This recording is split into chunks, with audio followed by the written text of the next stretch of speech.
Today we are on Mount Masada, the location of King Herod's palace, in the middle of a desert. And the reason that you would build a palace in the middle of the desert is if you're paranoid and you want some sense of security. You see, King Herod was always worried that everything was going to go south for him, and he wanted a backup plan. He wanted this place that he could come to if he needed to be protected, because this mountain was thought to be impenetrable.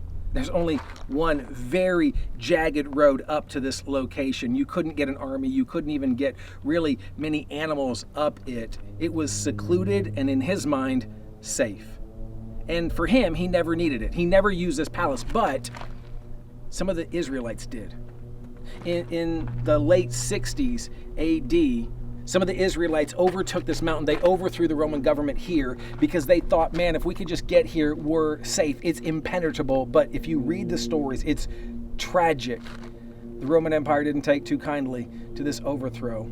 It stood as a sore thumb in their sight, and they spent several years building a large bridge using Jewish slaves to build it. And when they showed up, eventually the story ends with almost everybody dying. And it's a reminder for me that there is nothing that is 100% secure except for Christ.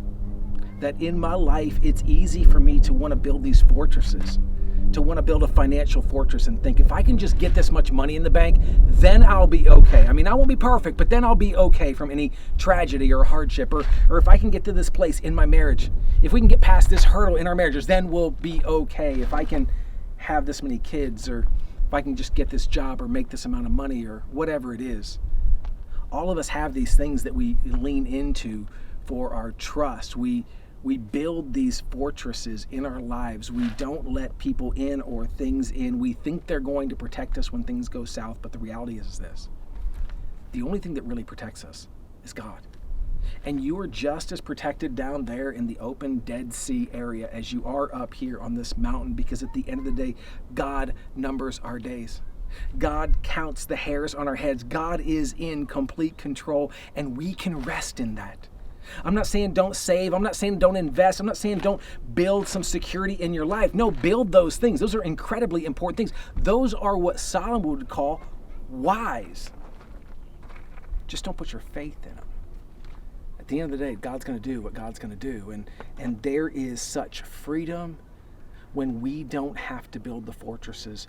We can trust in who God is. So, today, I want to ask you to spend some time thinking through and asking the question, have I started to lean into something of this earth? Is there a fortress? Is there this thing that I'm taking advantage of or taking for granted that I'm really leaning into for support and not God relationally, financially?